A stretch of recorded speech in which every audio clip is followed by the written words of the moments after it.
Alright, so right now we're just gonna start with some basic questions. All right. Alright, when did you enlist? I joined the Marine Corps and basically enlisted as in 1969 Where were you living at the time? in Texas. Where at in Texas? My parents had a house in Austin, Texas. It's nice. So what was your specific reason for joining, or was there a specific reason? I wanted to fly. Okay. Why did you pick the service branch you joined? It's a good question. I was in the Air Force ROTC at Texas A&M, and early in my sophomore year, this Marine recruiter said, caught me going through the military or the student union, and said, you want to fly? And I said, yes sir, I do. And he said, you thought about flying the Marine Corps? And I said, I didn't know the Marines even had aircraft. And so he said, well, they do. And he took me in there and he showed me, and he said, come take this test. And it was Armed Forces Indian Aptitude Test. So I take this test to see if I would qualify for the aviation branch of the Marine Corps, and I did. And so I went to the Marine Corps instead of the Air Force. So after that happened, what do you recall from your first days in the service? Oh gosh, first days was pretty hectic for me. I graduated from college. I had 9 days to go to Quantico, Virginia as a second lieutenant to learn to be a Marine platoon commander at the basic school. What did that feel like? It was quite a jump going from college into the Marine Corps. That would be like. So was it pretty similar, like boot camp and training experiences? Was that still pretty hectic? Or? Very similar. During the summer, 2 summers, I had to go back to Quantico through the platoon leaders course is how I got my commission in the Marine Corps. And so 2 summers, 69 and 70, I went back for a 6-week training session at Quantico. Basically, drill instructors run us around, similar to what you've seen on TV for the enlisted guys at boot camp. Very similar, except we're candidates instead of privates. What was that like? Physically very demanding, and the drill instructors, their job is to weed out people that don't have the desire, the mental desire, and also the physical ability. As the Marine Corps, one of the biggest things for them is physical fitness and stamina, and so that's what they were looking at, getting rid of the people that couldn't pass the PFT or didn't want to be there. Alright, so now we'll transition over to some more specific military experiences.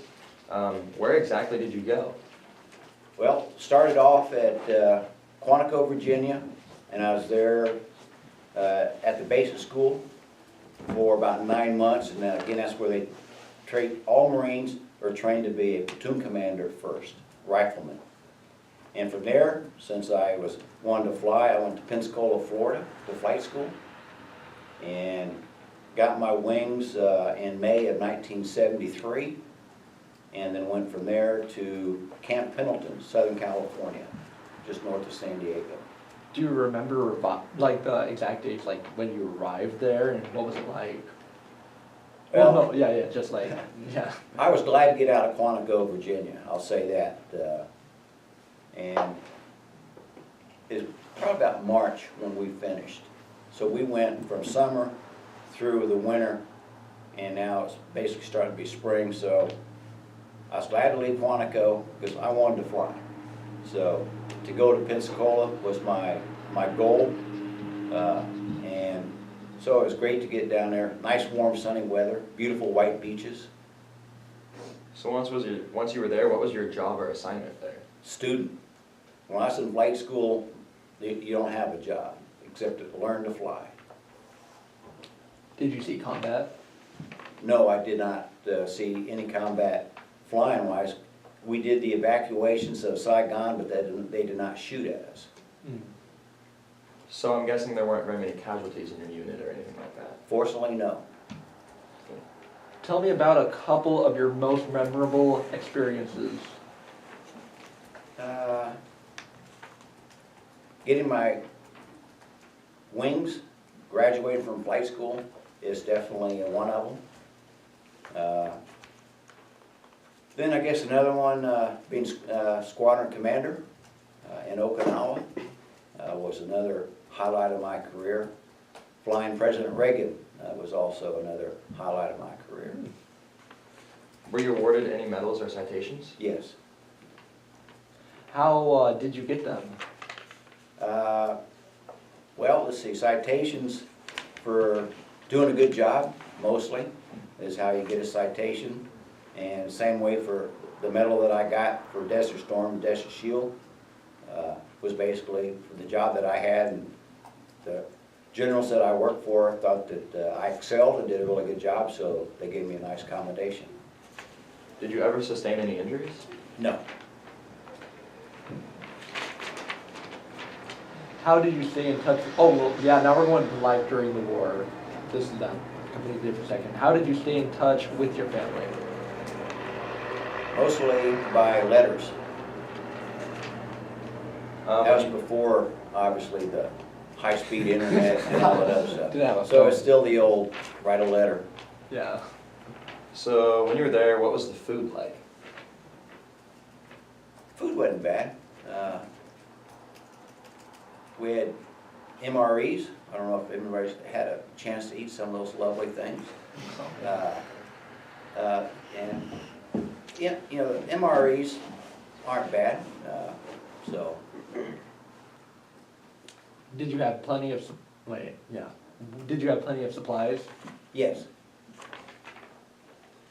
So did you feel pressure or stress involved with your job or your? Not really. Was there something special you did for good luck? For good luck. I don't know. I exercised a lot. I used to run probably 3-4 times a week to release stress, you know, as always. But other than that, I don't know about luck. How did people entertain themselves? A lot of times, just doing physical activity. You know, we play sports. I'm an avid golfer, tennis, you know, you name it. What did you do when you were on leave? Depends on where I was. If I was in somewhere where the water was warm, I'd go surfing. Where did you travel while in the service? Let's see. Spent a lot of time in Okinawa, Philippines, Vietnam during evacuations, and then again they turned us around and we went back for the Maiguez incident that happened in Cambodia. I don't know, this is a history lesson for most of you probably. Mainland Japan, Korea, mainland China, South America to Colombia, and of course Desert Storm took me to Saudi Arabia and Kuwait. Do you recall any humorous or unusual events? All the time. Lots of humor and unusual. You know, especially when you're working with a bunch of supercharged Marines. There's always something funny going on. Do you have any photographs? I do. I brought a bunch of stuff to share with you. The stack of newspapers, I'm going to leave these with you, Mark, if you want, for your class to go through. My wife's aunt saved all these newspapers, and they're all about the Desert Storm, Desert Shield, Desert Storm. Takes you all the way back through, I guess, about maybe 6-7 months, maybe more than that. If you want to go through those, you're certainly welcome to. And then I brought some of my own stuff that you can go through. And I'm not gonna, you know, I'll let you just go through them on your own, unless you want me to go through them with you. What do you want? It's fine. I'd love for you to go through and like show us some of the people in the photographs that you Okay. knew particularly well. Well, I can do that. Here's a picture of my squadron in Okinawa.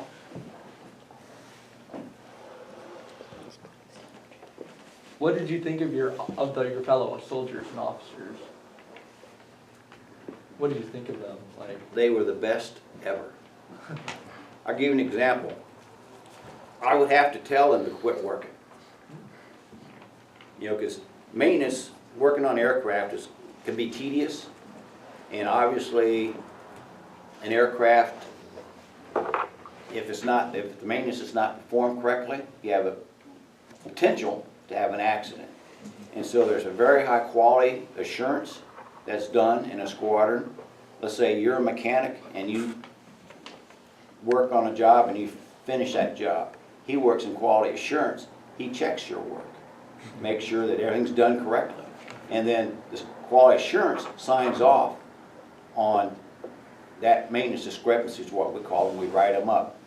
And so the quality assurance would sign them off, and then once that was done, then we'd go fly a functional check flight on that aircraft. While in the service, did you keep a personal diary? I kept, not really. now we're gonna go into after service. Okay. So, do you recall the day your service ended? I do. January 1st, 1995. I mean, July 1st, sorry. July 1st. Where were you? Right here at good old Carlton, Oregon. What did you do in the days and weeks afterwards? I took a year off after I retired from the Marine Corps and worked on my farm. Put new roofs on all my buildings, cut down blackberries, cleaned up a bunch of junk that was left on the farm. It used to be an old dairy farm. So I spent an entire year just working on the farm. So did you ever go to like a different job or back to school or anything after that? I did not go back to school. Did you make any close friendships while in service? Absolutely. I still get together with all my buddies. In fact, I just came back from Southern California here a couple weeks ago and went and played golf with a bunch of my buddies that I flew with that still live down there. So have you joined a veterans organization? I have. I'm a member of the American Legion. Now we're gonna go into the later years. What did you go on to do as a career after the war? I continue flying. So I'm guessing that means your military experience influenced your thinking of what you wanted to do in your job. Absolutely. How did your service and experiences affect your life? Well, first and foremost, I think it gave me the opportunity to marry my wife. Where did you meet her? Camp Pendleton, California. I was flying out of Camp Pendleton, and she grew up in Carlsbad, California, which is just south of Camp Pendleton, and I met her there and got married in 1974, still married. So in the American Legion, what kind of activities do you guys do? Or I haven't been very active with them. I just retired from flying, so, and it's hard to, you know, be doing stuff, but now that I'm retired completely, I'm looking forward to getting more active with the American Legion. Sure. Is there anything you would like to add that we have not covered in this interview? All I can say is do well in school. It sets everything up for you. Coming out of high school, obviously, you know, graduate from high school. If your choices go on to college, you know, if that's what you want to do the best that you can do. If you don't want to go to college, that's fine too. There's, you know, college is not necessarily a requirement unless that's something that you want to do. But whatever you do, do the best that you can do. I would like to thank you very much for coming in and sharing. My pleasure. Thank you. I'm gonna go back, unless you guys have some other questions you want. What did you fly? Mostly Hueys. Yeah. I started out flying the single engine Huey that we flew off the coast of Vietnam, and then went to the twin engine Huey. And then I transitioned, I got to fly the CH-46, which is the tandem rotor system. You see the big ones flying over here, the Army flies the Chinook. The 46 is a smaller version of that. Flew the H-3, which I flew there when I was in the Presidential Helicopter Squadron. That's what you see the President get out of, that beautiful shiny aircraft. Walks down the stairs. Anyway, that's the H-3 that I flew when I was there for 4 years. Flew the Cobra a little bit, And then fixed wing for the OV-10. For people who don't know it, when you go to flight school, the first thing you fly is a fixed wing under the Navy program. So you start off flying fixed wing, and then you go through your training, basic training in fixed wing, and then you go into helicopters if that's the route that they choose for you sometimes. When I was flying, the Marine Corps needed a lot of helicopter pilots. So most of us went helicopters coming out of flight school. Did you say that you flew Reagan? Yes, How was that experience? unbelievable. Yeah, in fact, I have some pictures that I could share with you. There you go. That's me in the left seat. There's obviously President Reagan and his wife Nancy coming down. Like this trip, they're coming back, I think, from China. I can just pass these around. There's another one of me. There's So where'd you take them? this one. I'm not sure where we're landing at the lawn. I know that picture's taken on the White House lawn. So you flew more than once? Oh yeah. You took them. And here's another. When President Reagan went to China, we took a couple aircraft to China and stood by in case we need to medevac him somewhere.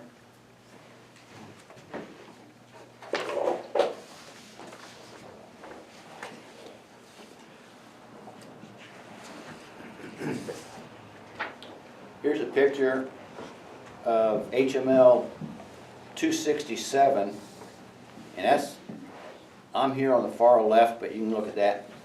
This is probably the best group of aviators I ever had a chance to fly with. All these guys down here in front are all still my good buddies. We get together, anyway.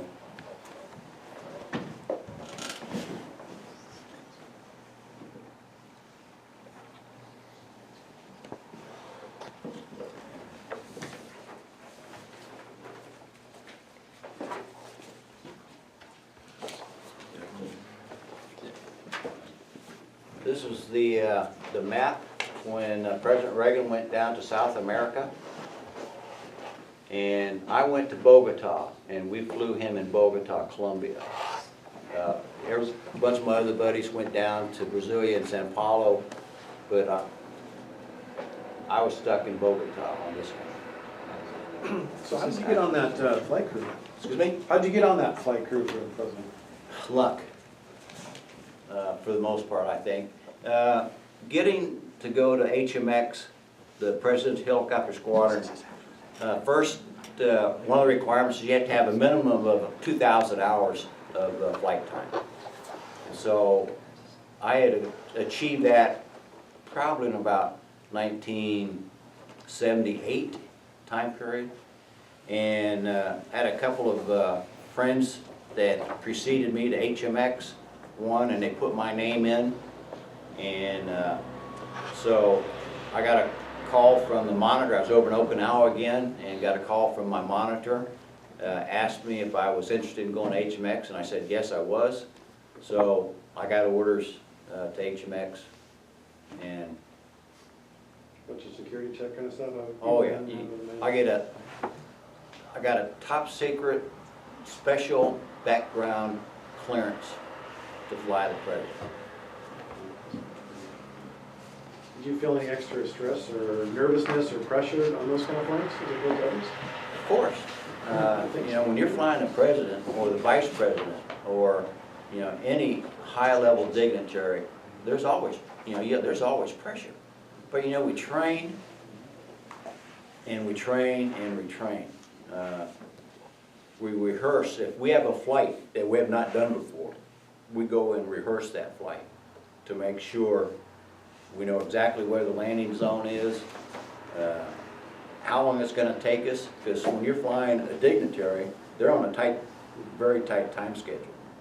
So you plan your route of flight and you know your timing, so that when you say that you're gonna land at 10:15, you're gonna land at 10:15, or real close to that time period. So, yeah, there was stress in that, but again, you train for it and you have such professionals working with you. You know, the crew chiefs, and you asked me a question about the maintenance guys. I'm serious. I would have to tell them to quit working, especially the night crew, because the night crew would come on, and most of the maintenance on the aircraft is done by the night crew. Unless we flip. Sometimes when we fly night vision goggles, we flip and primarily fly at night, and then the day crew would do most of the maintenance. But depends, most times it's a night crew doing all the work. And I would have midnight as a cutoff time for them, because they came on at 4, a little earlier than 4, did the turnover, and they'd work until midnight. Very seldom, and only a couple times I'd allow them to work after midnight, and they'd call me. But most times, you know, midnight was it. So did Ronald Reagan actually sign that paper? Yeah. He was an interesting president. You know, historically, I think he'll go down as one of our best presidents ever. But he was an amazing gentleman. Did you actually get to meet him? Did you like ever like shake hands with him? Yeah. Man. He'd stick his head in the cockpit every time. You know, I'm serious. And when we'd go to the ranch, he would go out and spend Christmas at his ranch just outside of Santa Barbara. We'd station 2 aircraft. When the president was at his ranch, we'd put 2 aircraft up at his ranch. The Seabees went in and made us 2 helicopter pads with a hangar. So when he was there, we were there with 2 aircraft. But he'd get on board, and of course our names were there, but there's only a few of us that flew the president. 6 command pilots, and I got to be one of them. So he knew, first his name, but he, you know, we did it all the time. So, but he'd always stick his head in and say, thanks a lot, or, you know, how you guys doing? And Yeah, that is really cool. when up at Camp David, he would sit down with the enlisted Marines that were up there. They guarded Camp David. And he would sit down before he went at Christmas and have his picture taken with them. Eat breakfast with them, have his picture taken, and then sign each one of them. Yeah. Let's see, what else do I have here? I had just a bunch of stuff. So this map of South America, was this all they had on South America? No, that's just where he went. President went to Bogota, to San Paulo, and Brasilia were the 3 stops that he did when he was down there on that South American swing.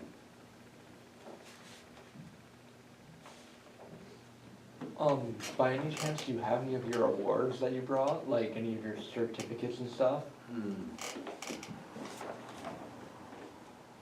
Well, let's see. One, I guess.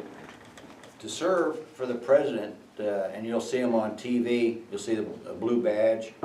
It's the presidential service. Anyway, so I have that. I didn't bring my other awards and stuff. Oh, Anyway, so that's it.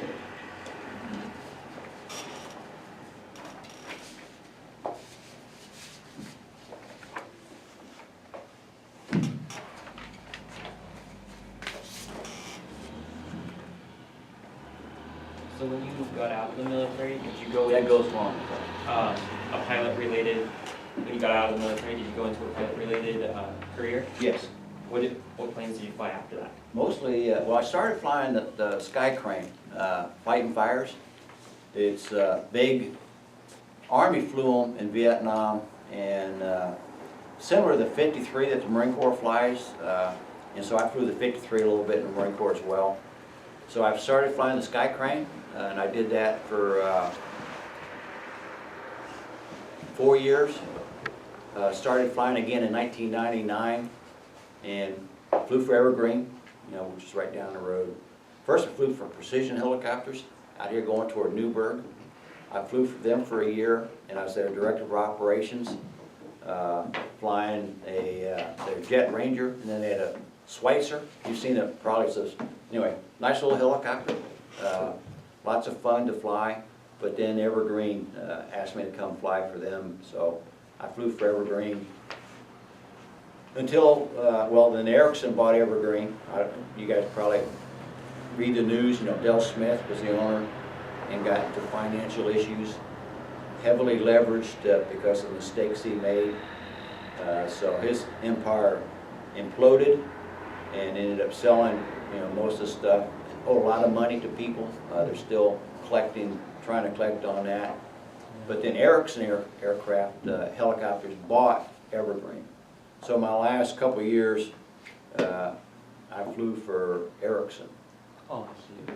and then I just retired here a couple of years ago. But mostly Hueys. The new four-bladed Huey, which I finished flying, is an unbelievable machine. You know, smooth, lots of power. You know, it's just a great machine to fly. You miss a little bit of that since you retired? I do. You know, every time I see an aircraft go by, you know, it's like, dadgum, I like to be doing that.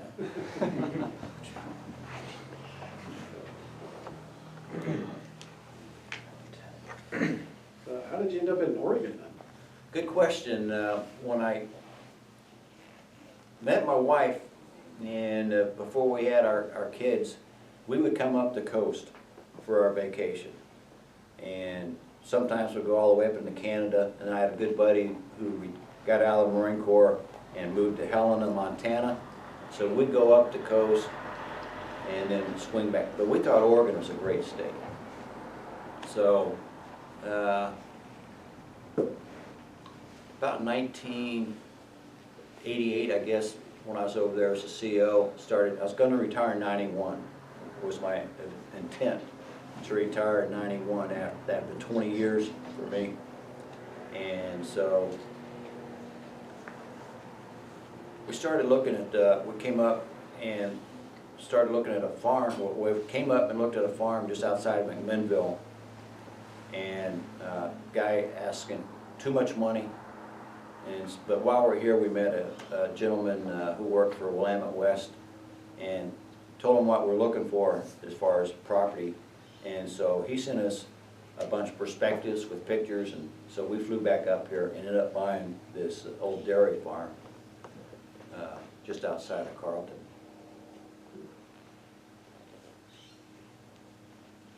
And as Mr. McKinney said, both my kids graduated from here. I think my oldest graduated in '78, and then Seth, my youngest, in 2000.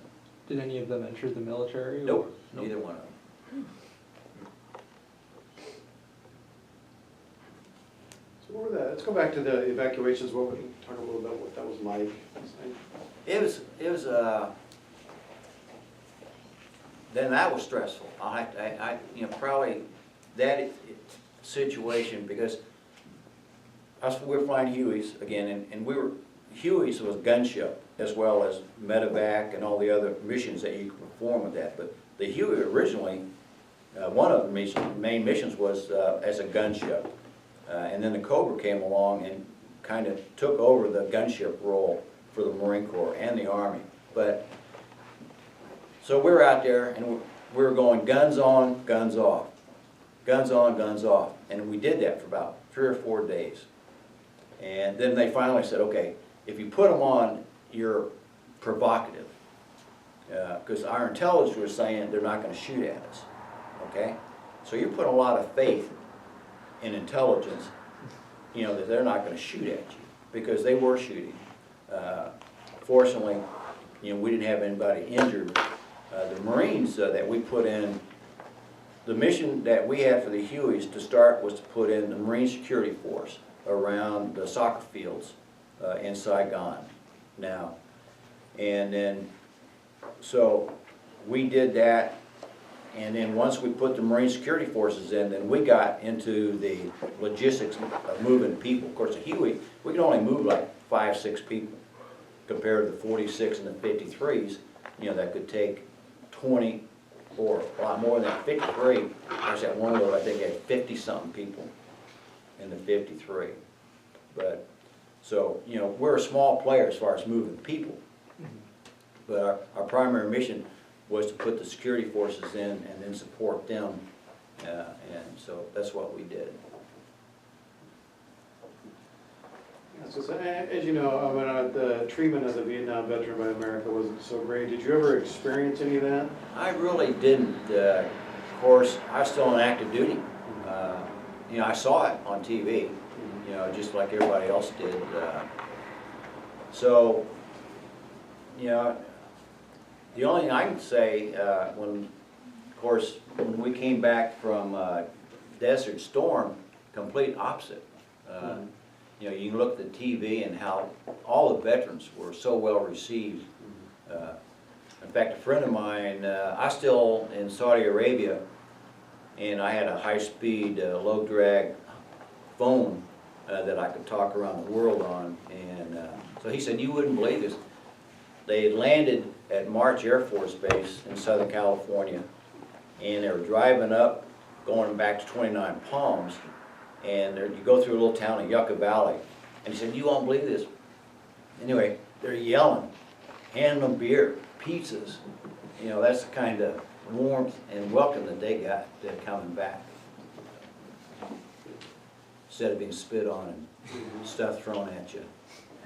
Call it baby killer. Anyway, complete difference. Are there any more questions? Yeah, so you said you joined the military because you wanted to fly. When did that want start? As a kid, my dad flew B-17s, World War II. So I knew I wanted to fly. That's awesome. Yeah. And then most missions were over Germany.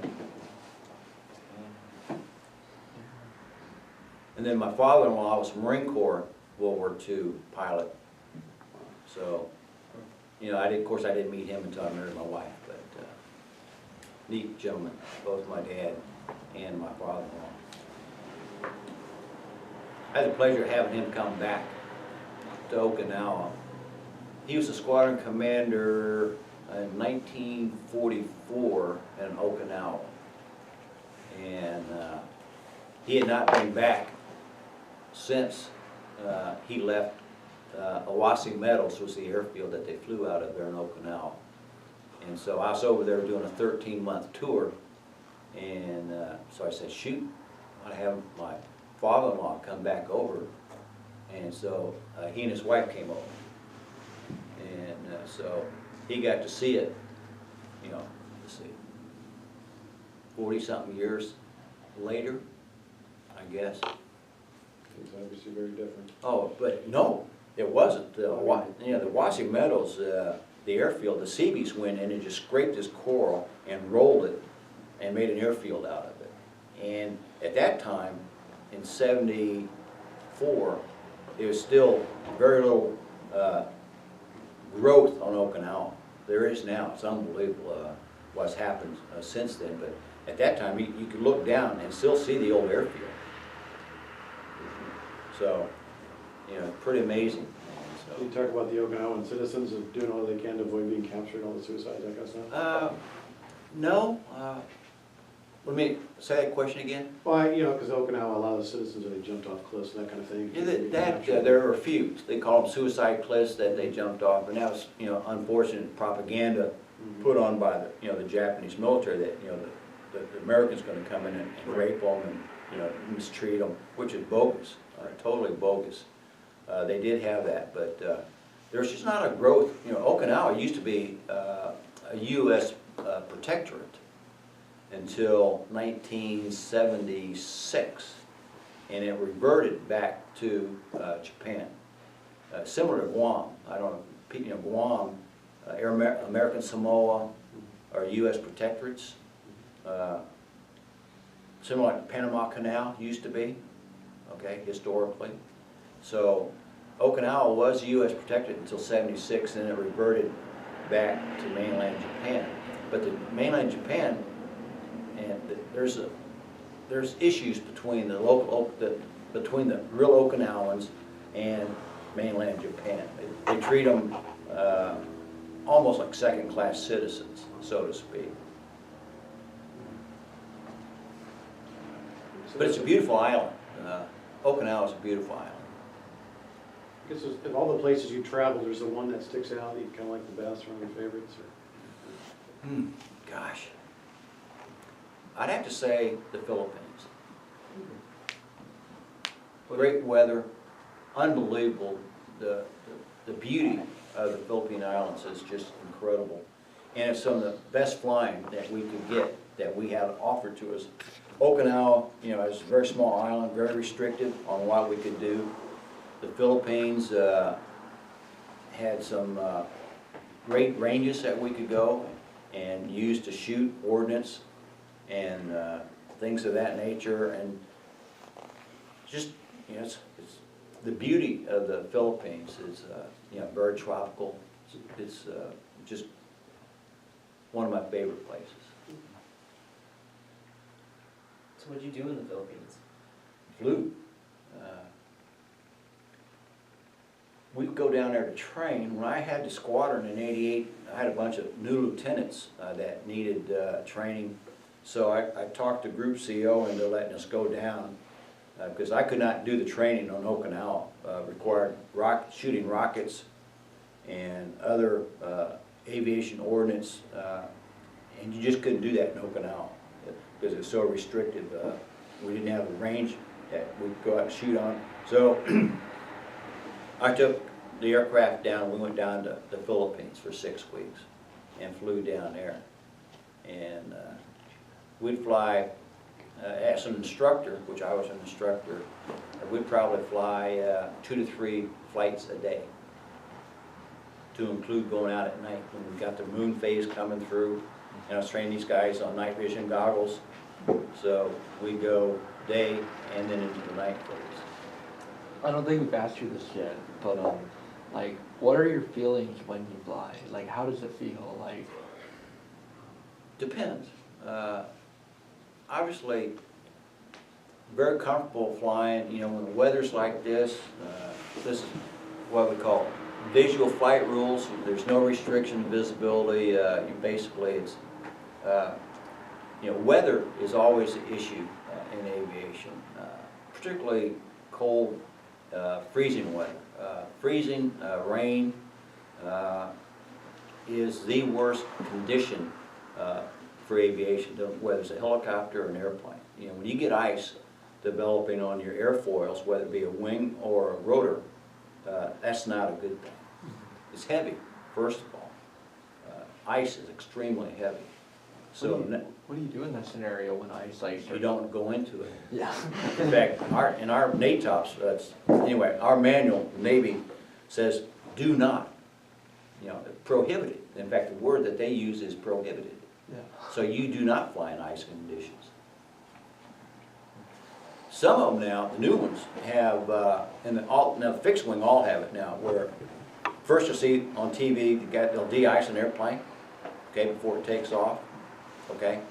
And then they have heated, they have heaters on the wings that will prevent ice from forming. Also, they'll have boots that they use pneumatic pressure to break the ice off. So, you know, but you know, that's the only time I felt uncomfortable, was obviously in turbulence. You know, I got caught in a thunderstorm once that I was very uncomfortable. You know, not fun. And you're talking to air traffic controllers and say, hey, you know, at that time we didn't have a weather radar. The last aircraft that I flew had a weather radar so I could see it. And so we could make our own avoidance. Particularly flying, I flew down the Gulf of Mexico for 4 years. And of course thunderstorms were a constant thing to deal with down there. So, but with the weather radar you could see it and you could avoid the cells, fly around them. So But anyway, I got caught in this thunderstorm, I think we're over Tennessee, coming to the west coast, and we just got the snot beat out of us. It was ugly. Did you just go through it, or do you have to try and go down, or? Well, we asked, like I said, I was talking to approach control, and they said, you know, give us vectors away. Vectors is a heading. They turn us away from these cells. And I guess they did their best, but we still got beat up. I was flying a pretty good sized aircraft too. And so all you can do is just, you know, we're on instruments, of course, you know, we're in the clouds, so we're flying instruments, and you just, you know, not much you can do except, you know, weather, yeah. And finally, we got out of it. Obviously, I'm here. Probably a good feeling. Yeah. Oh, yeah. Yeah. But that was it. You know, coming back over water, I did a lot of flying over the ocean, and that's always interesting. And the best thing is when you finally see land or your ship. You know. And of course, all our ships out there had some kind of navigational aid, so that we could home in on them and shoot an instrument approach if we had to. And the bigger ships that I flew off of all had a ground control unit that would give GCA, everybody hear about it, in an instrument, in a ground control approach. They pick you up on radar and basically just talk you in to your landing. It's helpful. Yeah, very helpful, and very accurate. These guys are super, super good at what they do. What was your longest flight that you remember? The longest time you were flying? I flew 10 hours Wow. one day. That's a long time. That was a long time. In fact, that was it. That was max I could fly under the FAA rules, flight rules and regulations. As a single pilot, which I flew most times, I could only fly 6 was the max, I think. But with 2 pilots, we could fly 10 hours. I did that in the military, but the military didn't have rules about how long we could fly. You did it until you said, okay, I'm tired. Yeah. Most times the military, we'd have multiple crews, you know, like in that squadron, that picture I showed. You have multiple crews, and so you'd go out and fly normally probably about a 4 to 6 hour day, and if you had more missions, somebody else would pick up after that. So were they on the aircraft with you, and then you guys would just switch, or did you have to A land lot of again? times, yeah, a lot of times we'd land, but we wouldn't shut the aircraft down. But we'd just, it's called hot seating.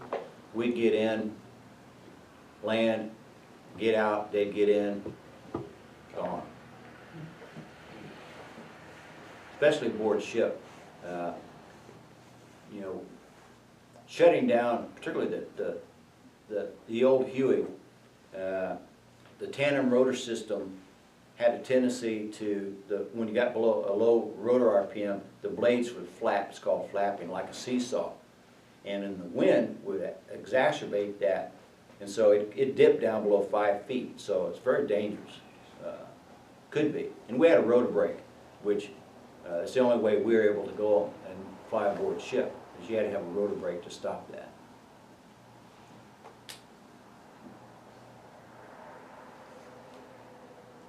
Anything else? So, like, beginning when we were talking, you said that you didn't have a good luck item. So you said that you mainly wanted to stay in, like, physically active and stuff like that. That was kind of your good luck. Was there, like, a routine you did, like, every morning or something like that? Oh, let's see. Normally, I would run at lunchtime, and in the afternoon when we got off work. I see. And played rugby. Anybody play rugby or anyway? Oh, pleasure. Well, someone from last semester does. Rugby was a good sport that I learned when I was in flight school, and we played overseas in Okinawa, and it's just, you know, it's a good sport for Marines. You know, requires good conditioning.